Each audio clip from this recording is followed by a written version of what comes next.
Listo, muy buenos días a todos. Hoy vamos a presentar el caso de isquemia mesentérica. Estamos mi compañera Ana Sofía Ramírez y yo, Alejandro Uribe. Entonces, como el índice de la charla, tenemos como primera parte presentación de un caso clínico, luego definición, anatomía vascular, clasificación, etiologías, epidemiología, factores de riesgo, fisiología, fisiopatología, presentación clínica, diagnósticos, tratamiento y algunas conclusiones que les querimos traer. Entonces tenemos un caso clínico, dice allí, paciente hombre de 65 años, residente de Anorí, trabajador del campo, soltero. Como antecedentes personales de importancia, tenemos que tiene hipertensión arterial, diabetes mellitus mal controlada y es fumador pesado. Y como motivo de consulta, dice que le duele mucho el estómago. Entonces, como enfermedad actual, tenemos un cuadro clínico inicio súbito de dolor abdominal intenso, de tipo cólico, localizado en epigastro y en la parte superior del abdomen, que se irradia hacia la región lumbar. Y además es un dolor que comenzó hace aproximadamente 4 horas, que ha ido aumentando, refiere náuseas y refiere un episodio de vómito. No ha presentado fiebre en las primeras horas, pero últimamente es como que he tenido la sensación de fiebre subjetiva y malestar general.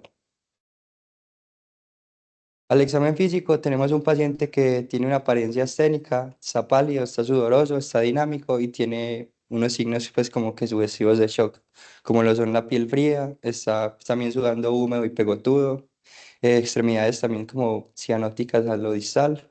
En signos de irritación peritoneal tenemos signo de Blomberg positivo, tenemos rigidez abdominal, también tenemos que tener un abdomen distendido con defensa muscular y tiene también signos de dificultad respiratoria. Está respirando muy rápido y también es una respiración muy superficial, intentando barrer como el CO2, por así decirlo. Y en estado de conciencia está letárgico y confuso. Entonces llega este paciente al servicio de urgencias y le piden unos exámenes. En el cuadro hemático vemos que tiene una leucocitosis, 18.000 leucos, a expensas de neutrófilos. Tenemos también unos gases arteriales que nos muestran una acidosis, una acidosis metabólica con hiperlactatemia, un bicarbonato disminuido y una PCO2 disminuida, intentando barrer pues como esta acidosis que tiene en el cuerpo. Asimismo tiene una PCR de 25 miligramos por decilitro y le hicimos un IFAST extendido que reportaba líquido libre en cavidad, engrosamiento de las paredes intestinales, presencia de gas en la cavidad y ausencia de líquido en otros órganos. Ay, ay. Entonces, aparte de eso, pues vimos que el paciente estaba acidótico, que estaba pues como con los reactantes de fase aguda bastante elevados y le decidimos hacer un angiotac de abdomen y un TAC pues de abdomen. Eso es la misma cosita con contraste. Y se identificó un defecto de llenado agudo en la arteria mesentérica superior, aproximadamente a 2 centímetros de su origen distal, que podría ser compatible con un embolo arterial. El émbolo compromete las ramas principales, tiene ausencia de opacidad en las otras ramas, en el yeyuno y en el ilio. Se nota un realce mural, pues como en el intestino delgado y en la región yeyunal y en el ilio, y un engrosamiento segmentario pues como en la pared. Y también tiene presencia de neumatosis intestinal, las asas están muy llenas y están pues muy distendidas. Se observa gas en el sistema venoso portal y tiene las asas distendidas con contenido líquido. Y no se observan signos de perforación intestinal de momento. Entonces, ¿qué posible diagnóstico puede tener este paciente? Pues realmente pues, este paciente puede tener muchas cosas, pero enfocándonos pues más a la charla y a la patología que estamos explicando el día de hoy, se presume que tiene una isquemia mesentérica con los hallazgos del angiotac. Entonces, Bueno, entonces la isquemia mesentérica se define como una reducción o es una interrupción del flujo sanguíneo intestinal que va a ser de forma brusca o progresiva, que va a ser producida por una oclusión, por espasmo o por hipoperfusión de la vasculatura esplácnica, que va a traer consecuencias potencialmente mortales. listo. Entonces, como recordando un poquito la anatomía, tenemos que la anatomía del abdomen. Sí, señora. No, bueno. La anatomía del abdomen se divide pues en tres principales arterias, el tronco celíaco, la mesentérica superior y la mesentérica inferior. Y en la patología de isquemia mesentérica nos enfocamos más que todo en la mesentérica superior y en la inferior.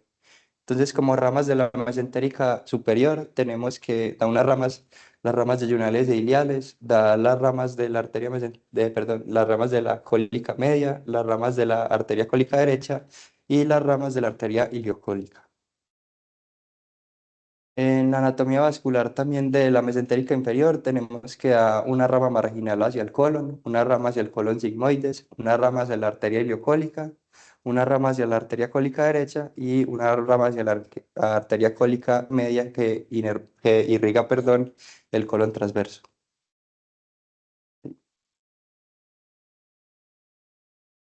Listo.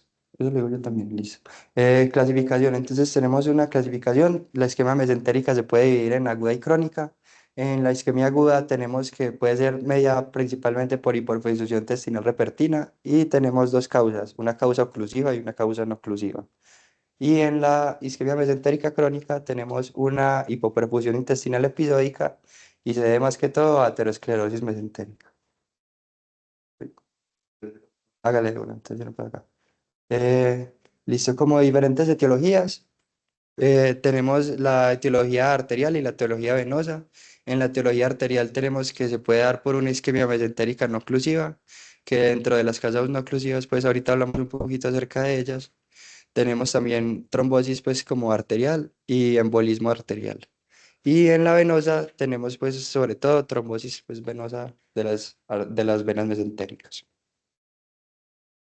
Bueno, en cuanto a la epidemiología, la incidencia global de isquemia mesentérica aguda es de 0,09 a 0,2%, que va a incrementar significativamente con la edad. No hay cifras concretas sobre la isquemia mesentérica crónica, pero la isquemia mesentérica aguda representa el 60-70% de los casos. La mortalidad se presenta en más del 50% de los pacientes y va a aumentar significativamente con el retraso en el diagnóstico y el tratamiento. La edad de presentación principal va a ser en pacientes mayores a 75 años y según la etiología, el 50% va a ser causado por embolismo arterial, el 20% por trombosis arterial, el 10% por trombosis venosa y el 20% por no oclusiva. Bueno, los factores de riesgo, según cada etiología, para el embolismo arterial es más que todo causas cardíacas, entonces está la fibrilación auricular reciente, las valvulopatías, aneurisma ventricular izquierdo, endocarditis o cirugía o instrumentación aórtica. La trombosis arterial principalmente va a ser un paciente con antecedentes de enfermedad aterosclerótica, estados de hipercoagulabilidad, antecedentes de enfermedad arterial oclusiva periférica y tabaquismo. En la isquemia no oclusiva esta falla cardíaca, esta es la más importante para los pacientes críticos porque se va a presentar pacientes con bajo gasto, disfunción multiorgánica, uso de vasopresores digitálicos y síndrome compartimental abdominal. Y la trombosis venosa se encuentra en la triada de Virchow, es en pacientes más jóvenes, hay antecedentes de enfermedad tromboembólica venosa, historia de hipertensión portal, uso de anticonceptivos orales y trombofilia. Bueno, para poder entender la fisiopatología hay que entender la fisiología de la circulación esplácnica. Esta recibe entre el 10 al 30% del gasto cardíaco, dependiendo si el paciente se encuentra en ayunas o con alimentación. Debido a que en la fase de alimentación va a presentar un aumento en la demanda metabólica por la absorción y la digestión, entonces se va a aumentar el gasto cardíaco y de esto también va a ser importante para la presentación clínica del paciente. A pesar de que tiene una gran densidad capilar porque tiene ramas principales y ramas colaterales, tiene una baja extracción de oxígeno que permite que llegue el oxígeno suficiente al hígado a través de la vena porta, lo que quiere decir que el intestino en su forma normal es capaz de soportar como estados de hipoxia, pero cuando esta aumenta mucho, entonces tiene mecanismos que permiten preservar la función tisular, como son la relajación del músculo liso arteriolar y la respuesta metabólica a la adenosina que produce vasodilatación. En la fisiopatología, entonces, si hay una reducción del flujo sanguíneo de más del 50%, si hay una reducción de la presión de perfusión a 30 milímetros de mercurio, que lo normal es que esté entre 60 y 90 milímetros de mercurio, o que la presión arterial media esté en menos de 45 milímetros de mercurio, va a producir esto isquemia en el intestino.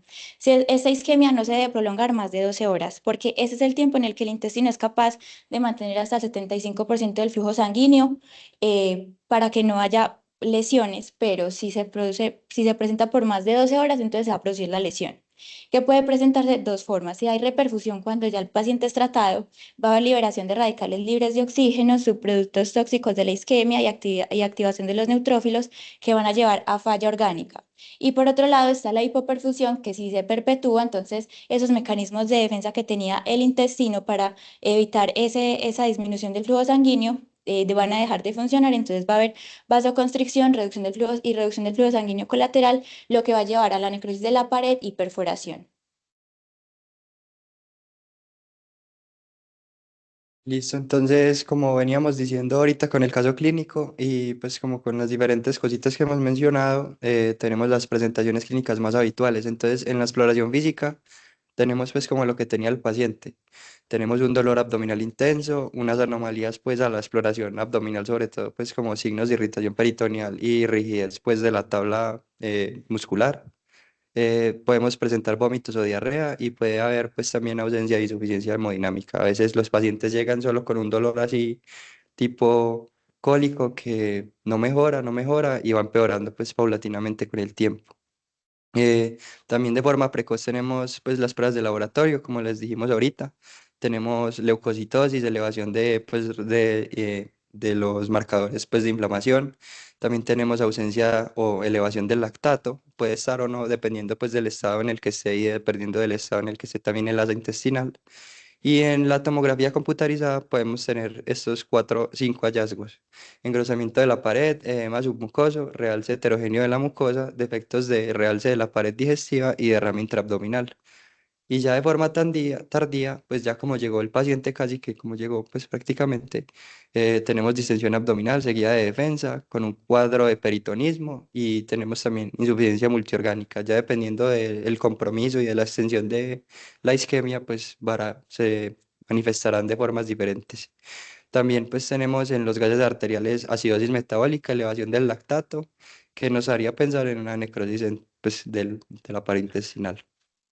Y en presentación de complicaciones, una vez pues ya presenta esto el paciente, ya tiene instaurado el cuadro, tenemos que puede haber perforación pues obviamente del asa intestinal, peritonitis, defectos de realce de la pared y neumatosis.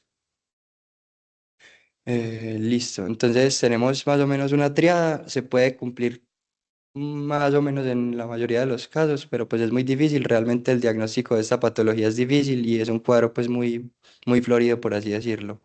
Entonces, en la triada tenemos dolor abdominal, fiebre y hematoquexia. Pero miremos que, pues vimos que el paciente no tenía hematoquexia, entonces vemos que a veces no se presenta pues la triada. El dolor abdominal sí se presenta muy frecuentemente, hasta el 95% de los pacientes lo pueden presentar. Náuseas también en el 44%, vómito y diarrea sí más o menos uno de cada tres. Y podría o no presentar pues obviamente la hematoquexia.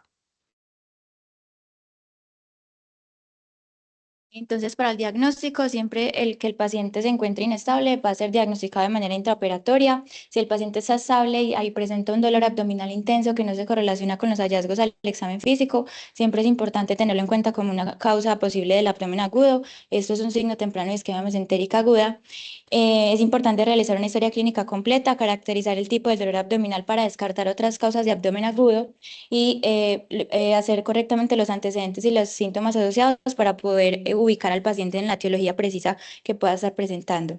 Los laboratorios, como ya los habíamos dicho, estos laboratorios son poco específicos, sin embargo, estos son los más importantes que se van a presentar: la leucocitosis, el hematocrito elevado por la hemoconcentración del paciente, acidosis metabólica con una elevación del lactato, dímero D, que es muy importante en las formas trombóticas, e hiperamelasemia, que hay que tenerlo en cuenta porque puede hacer como dudar con el diagnóstico de entre pancreatitis e isquemia mesentérica.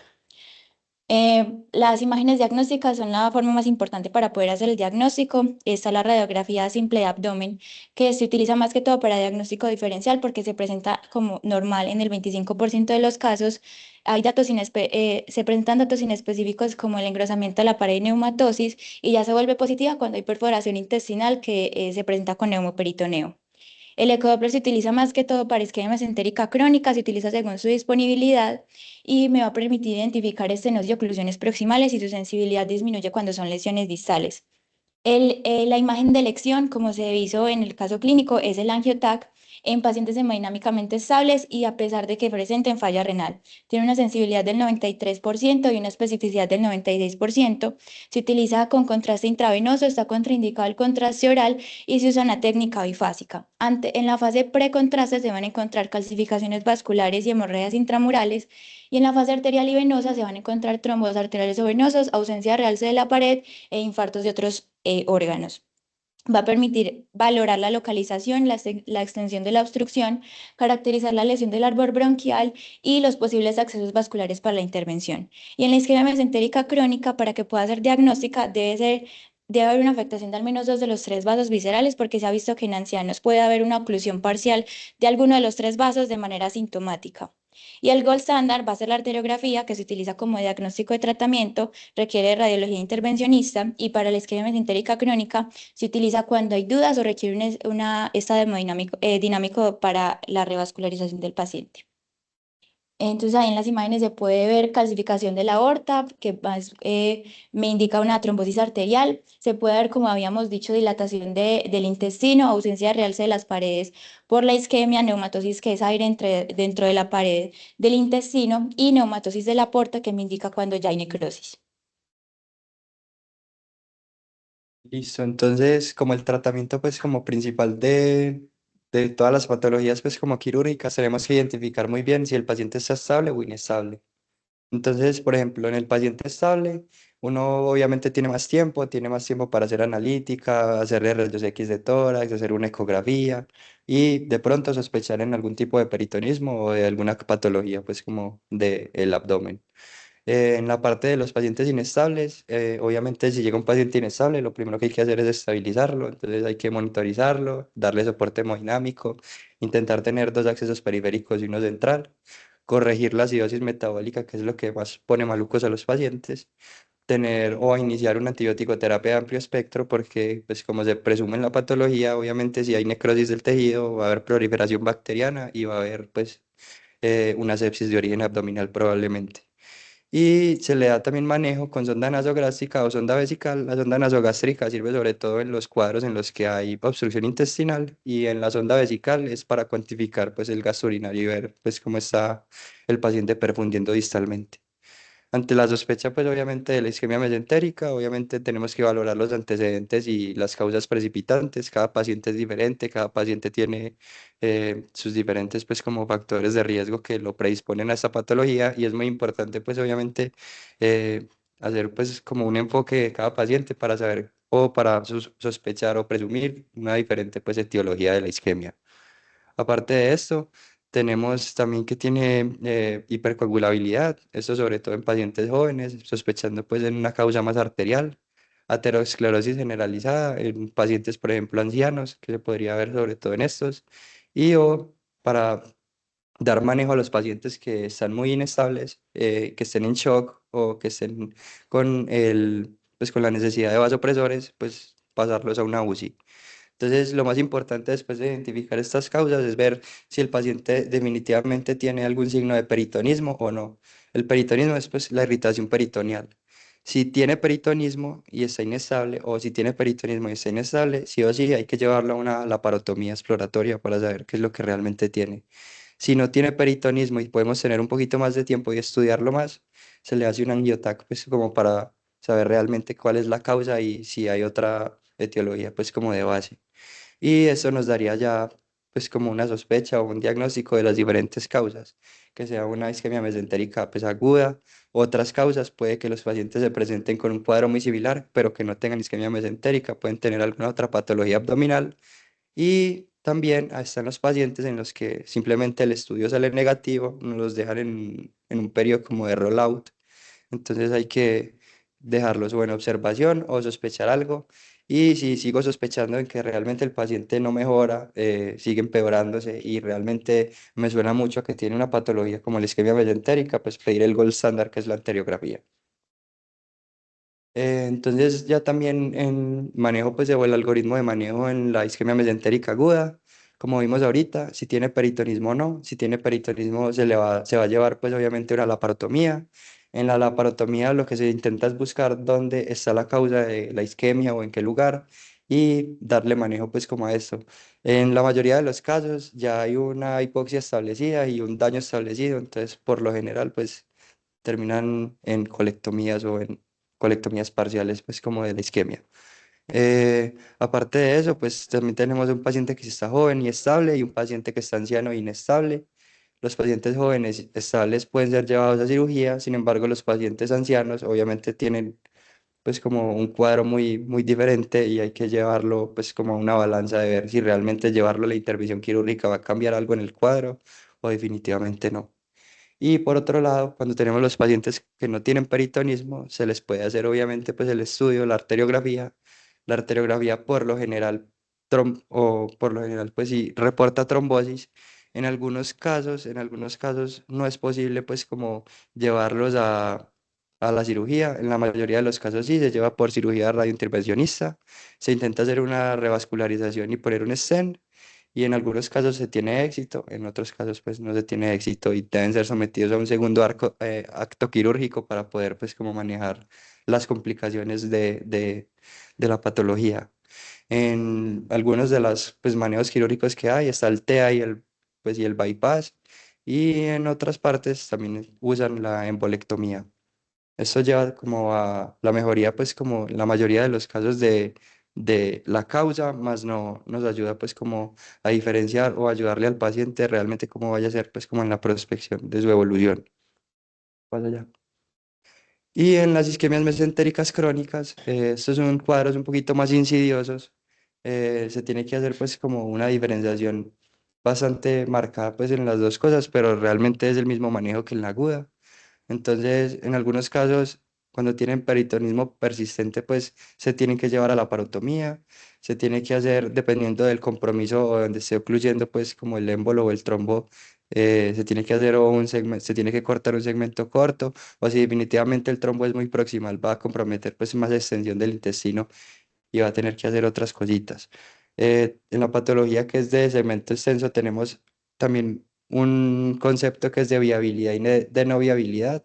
En el de viabilidad se estudia sobre todo la posibilidad o se intenta ver si realmente la intervención va a ser algo para el paciente. Entonces vemos que a veces se puede ser como trombosis permeable o realmente está trombosado un gran segmento pues como de la vena. Dependiendo de las dos, se va a hacer trombolisis o se va a usar heparinas de bajo peso molecular, y dependiendo del compromiso, como dijimos ahorita, se va a hacer una resección o se va a dejar para un segundo acto quirúrgico.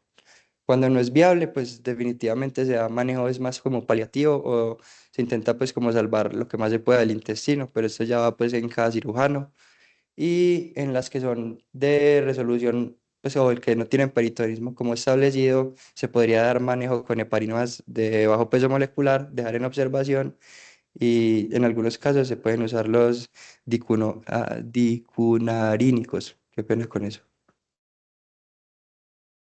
Bueno, eso es como una tabla, no sé muy bien, pero es una tabla de resumen de las cuatro etiologías principales, lo más importante de cada una para poder sospecharla y lo del tratamiento inicial, que es lo más importante como médicos generales para poder mantener pues vivo al paciente, para poder llevarlo a cirugía. Como ya lo había hecho Alejandro, el manejo de la animación, soporte, descompresión, anticoagulación, antibiótico-terapia y manejo del dolor. Y como conclusiones, es una enfermedad con alta mortalidad. Es fundamental el papel del médico general en términos de supervivencia, debido a que de una adecuada reanimación depende el futuro del intestino y la mortalidad asociada. El índice de sospecha es fundamental para el diagnóstico adecuado de una intervención oportuna. Es una patología subdiagnosticada y es tiempo dependiente, y siempre es importante identificar la causa para poder tratarla adecuadamente. Y listo. Gracias.